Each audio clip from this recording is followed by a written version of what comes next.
Did you know that if Richter is put to sleep, he says... Dracula. Though, in actual gameplay, he only says this if he's put to sleep in the air, and the voice clip is so long that it doesn't even play fully before it loops again. And there we go, that alone justifies Simon and Richter being separate characters, right? Yeah. Anyways, I've thought of some more useless Smash facts, and I'm gonna share them with you. Again, people really seem to like the first episode, so I'm bringing more to the table. New series ahoy, I hope. Did you know that at the end of a timed match on the Dreamland GB stage, the battery light on the side actually turns off? That's so cool, right? It's little things like that that makes Masahiro Sakurai and his team so respectable in my eyes. Speaking of small things that don't really matter, the Alucard Assist Trophy does not appear on the Wii Fit Studio stage because there is a giant mirror in the background and he's a vampire. And vampires typically don't have reflections. There are a ton more cases where some assist trophies can't appear on certain stages for one reason or another, but here are a few I thought were interesting. Knuckles can't appear on Green Hill Zone, the Moon can't appear on Great Bay, and Cap'n can't appear on Smashville, Town and City, or Tortimer Islands, because they are all background characters of those stages. Skull Kid can't appear on the Spear Pillar stage, probably because he flips the screen, and so can Dialga and Palkia, and maybe the game would kinda explode or something if they both happen to do it at the same time. And Nikki can't appear on basically any stage with a dark background, probably because her drawings would blend in too much. Speaking of items, some characters referred back to their old idol pose when they're holding an item. The most notable of this is Wolf, who gets his old feral idol pose back from Brawl. Some characters do something completely different, like Daisy, who goes from her happy cheerful idol pose to Peach's boring no personality having idol pose when holding an item. Anyways, here's every case of this I was able to find in the game. But first, I gotta mention that it's pretty normal for characters to stop doing their idol animations altogether when holding an item. So I won't be mentioning these since there's a lot of them and they aren't that interesting. Alright, actually getting into it now. Luigi, Sheik, Mewtwo, Pit, Dark Pit, Diddy Kong, and Lucas all referred back to their Smash 4 idol pose when holding an item. For most of these, it's pretty easily noticeable by the fact that they look straight ahead instead of slightly towards the camera, which was a global change they added in Smash Ultimate. Bowser closes his mouth a little bit more, for some reason I guess. Maybe he just really doesn't want anyone taking his baseball. Link, Young Link, Toon Link, and Hero all put their shields on their back to hold the item. This actually stops them from being able to block projectiles with it. Wait, that was a useful fact. Oh right, Toon Link also only gets this dopey facial expression when holding an item. Yeah, okay. Moving on, Roy and Chrom both get Marth's idle stance. Sonic stops clutching his fists. I'm guessing this animation of him clutching his fist and then opening it counts as his idle animation. And because he's holding an item, he stops doing it and he just leaves his hand open? Alright.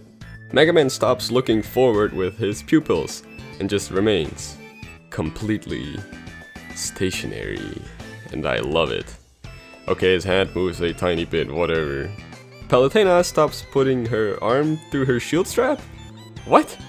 How does she do that? Why does she do that? How does it stay there? What? Okay, whatever. Lastly is Ice Climbers, who are a special case since it's two characters. Grabbing an item will make one Ice Climber stop doing their idle animations as usual, but the other will continue. You can also do it the other way around by throwing the item and grabbing a new item at the same time. And yes, I did just find out you can grab two items at the same time with Ice Climbers. That's okay. I guess it can lead to some funny stuff, like this, and this.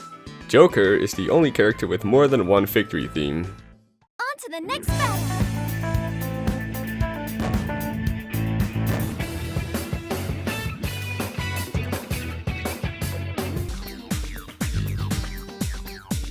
Yeah, Joker's back again. Speaking of last video and victory screens, I said that Pokemon Trainer has the most victory screens out of every character.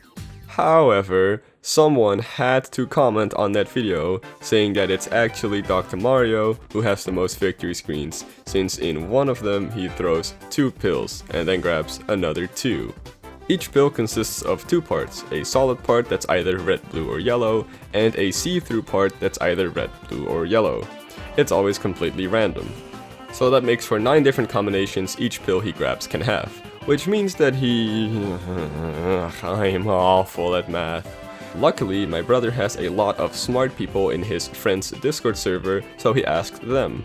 With the help of 4 smart-ass people, we were able to figure out that there are a grand total of 6,561 different ways this victory screen can look like. Jesus fucking Christ, Dr. Mario. So yeah, I'm not recording all of those. Thanks again to my brother Ozaira and his friends Vlaria, who is a heart surgeon, Kewe, who is an engineer, and Drizet and Chris P. Bacon, who are both software engineers. Smart people indeed. Dr. Mario does have 2 other victory screens, though luckily he does not grab any pills in them, so the total amount of victory screens he has is actually 6,563, with the other 2 added of course. But, to be honest, they all have the exact same animation, so I wouldn't count them as separate. Like Shulk for instance, who has 3 victory screen animations, but multiple different things he can say in them. I've got a good rhythm going! The future is ours to decide. I got through that pretty good. This is a good result. I can change the future. I can feel... He still has 3 victory screen animations. If I would count the different colored pills as different victory animations, I should also count the different alts he can have in them. In which case he would have, 52,504 different victory screens. And that's not even counting what he can get with 8-player Smash. So TLDR, I would still say Pokemon Trainer has the most amount of victory screens. Let's move on to something a lot more simple, like this. Did you catch it? Meta Knight is the only character whose eyes turn red instead of yellow when he parries. This probably happens because his eyes are already yellow dots. Because of this, his eyes don't change color at all in these 2 alts of his, where his eyes are already red, though they do still get this tiny yellow dot in the center. This is also the case for when he gets a final smash ready. Weirdly enough, the same can't be said for Ridley, even though his eyes are also yellow. His eyes just don't change color at all. Also, quick side note, since Pac-Man's eyes are shaped like the classic Pac-Man's, when he parries and they turn yellow, it just makes them look literally like small Pac-Mans. That's what I call having eyes only for yourself, am I right? Hey! There is one stage with the trademark logo in the name. Can you guess it? It's Find Me in the PAL version. It's also the only stage in the game that has a different name in the PAL version. There's also only one character that changes name in the PAL version, and that would be Duck Hunt Duo, which I think is a way better name personally. Well, to be fair, I am European, and most American friends I have say that Duck Hunt is the better name, and they're wrong. So I asked Twitter, and you're all wrong. Yeah, I know it's actually a trio and stuff with the Zapper, but come on, it sounds way better than just the name of the game. Duck Hunt Duo even gets a quite different Palutena's guidance in the PAL version because of this. These 2 may seem like a duo, but they're actually a trio. Together, they're known as Duck Hunt. So where's the 3rd team member? These 2 might be called the Duck Hunt Duo, but in some ways, it's kind of like they're a trio. What? You mean it's 3 on 1? Speaking of different versions of Smash, if you set the language to Dutch, the king in King Dedede is obviously translated, making it Koning Dedede. However, the king in King K. Rool is not translated, and I don't know why.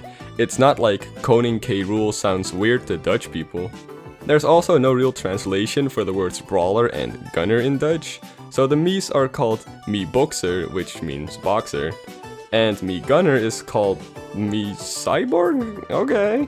Whatever, I play in English anyways. There's probably more weird cases like these in other languages, but I only speak English and Dutch, so I wouldn't know. Yoshi, Peach, Wario, Mario, Luigi, Palutena, and Duck Hunt are the only characters whose full name appear in a stage name. Yoshi having Yoshi's Island Melee, and Yoshi's Story.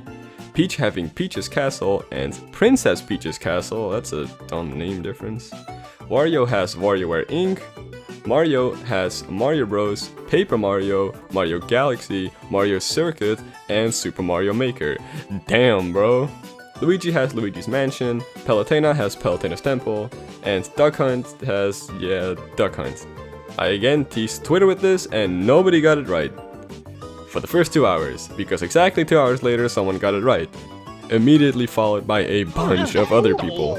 Yeah, no. Lemon Robot was the first person to get it, so he wins. Sorry everyone, better luck next time. And there will be a next time. Speaking of stage names, wanna know which one bugs me? Smashville. Smashville is the name of the town in the Smashville stage in Smash Bros, which has 10 characters. There is no Animal Crossing game where you can name your town Smashville because it is too long. And yes, this is Wild World footage because I'm sorry, but I'm not deleting my New Leaf save file for this video. I came really close to, but it was too painful. Well, let's just hope that in New Horizons, they update the character limit for those who do want to name their islands Smashville. The Toy-Con Pfizer suit has inconsistent Joy-Con sizes. The one on the head is way larger than the one on the back, even though in real life they're the same exact size. I wonder if that big one is drifting. That would be impossible to replace. And let's end with a big one. My last video was on every franchise that's represented in Smash Ultimate, and it turned out to be a lot. So naturally after that video, people started to wonder, okay cool, but what is the single most represented franchise in Smash? And I'm here to find that out. Well, Super Mario and Pokemon are the only series with over 100 spirits, so I'm pretty sure it's one of those two. But which one is it?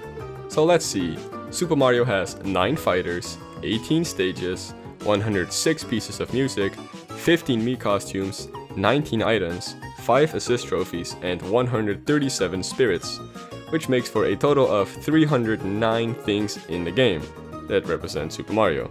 Moving on to Pokemon, they have 10 playable fighters, because I'm counting Squirtle, Ivysaur, and Charizard separate and not the trainer, 7 stages, 33 music pieces, 0 Mii costumes, only 2 items, that being the Pokeball and Master Ball, which can spawn 56 different Pokemon, and 158 spirits, which is more than Mario has, which all adds up to 266 things. So Mario wins. Who would have thought? It might be possible that I forgot a few things somewhere, but even so, I don't think it'll change this, since the difference is pretty damn huge. I gotta give a shout out to Lucky Production, Spanish word for productions, for originally bringing this to my attention. Well, that's the video.